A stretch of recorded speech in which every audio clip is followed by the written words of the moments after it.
চট্টগ্রাম নগরে একটি ইন্টারনেট সেবাদানকারী প্রতিষ্ঠানে দিনের আলোয় হামলা, ভাঙচুর ও লুটপাটের অভিযোগ উঠেছে। প্রতিষ্ঠানটির দাবি 2 কোটি টাকা এককালীন এবং মাসে 10 লাখ টাকা চাঁদা না পেয়ে এই হামলা চালানো হয়েছে। ঘটনায় সিসিটিভি ফুটেজ ও একটি ফোন আলাপের অডিও সামাজিক যোগাযোগ মাধ্যমে ছড়িয়ে পড়েছে।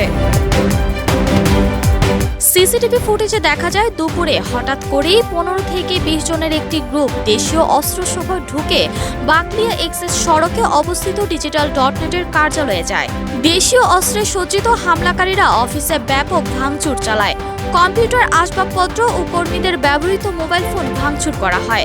হামলার সময় সবার মুখেই ছিল মাস্কে ঢাকা। প্রতিষ্ঠানটির মালিক আদিল বিন মামুন অভিযোগ করেন, হামলার সময় অফিসে কর্মীদের বেতন পরিশোধের জন্য রাখা প্রায় 35 লক্ষ টাকা লুটপাট করে নিয়ে যায় হামলাকারীরা। তার দাবি, ঘটনার 2 দিন আগে মোবারক হোসেন ওরফে ডেভিড ইমন নামে এক ব্যক্তি ফোন করে এককালীন 2 কোটি টাকা এবং মাসিক 10 লাখ টাকা চাঁদা দাবি করেন। আমি বিজনেস না, আমি ডেভিড ইমন বলতেছি। আপনি আমার ডিটেইলস পুলিশ কমিশনার থেকে জিজ্ঞেস করেন, আমার নাম্বারটা দেখাইন। আপনি না চিনলে, বুঝছেন? আপনি হয়তো চিনো না, চিনার মতো করতেছেন। আমি আপনারা বলতেছি যে ব্যবসা বাণিজ্য এখন থেকে আমরা করবো, আপনারা আর ব্যবসা বাণিজ্য করিয়েন না।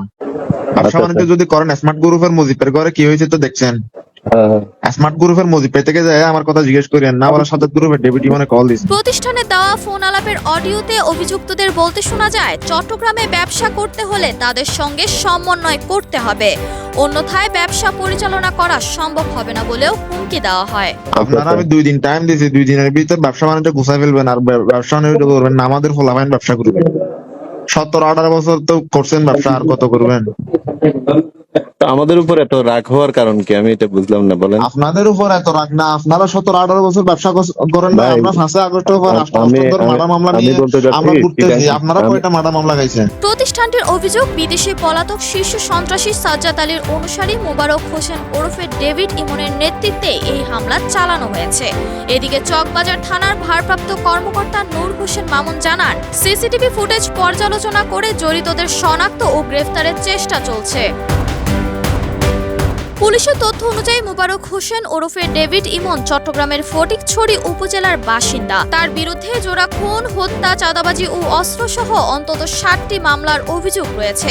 এছাড়া পলাতক সন্ত্রাসী বড় সাজ্জাদের হয়ে বর্তমানে চট্টগ্রামে অপরাধমূলক কর্মকাণ্ড পরিচালনার অন্যতম নেতৃত্বে রয়েছেন বলেও জানিয়েছে আইনশৃঙ্খলা বাহিনী। দিন দুপুরে এমন হামলা ও চাঁদাবাজির অভিযোগে নগরীর ব্যবসায়ী মহলে উদ্বেগ সৃষ্টি হয়েছে। দ্রুত জড়িতদের গ্রেফতার এবং ব্যবসা প্রতিষ্ঠানে নিরাপত্তা নিশ্চিত করার দাবি জানিয়েছে সংশ্লিষ্টরা। Jannatul Ferdous, Prime TV, desk report.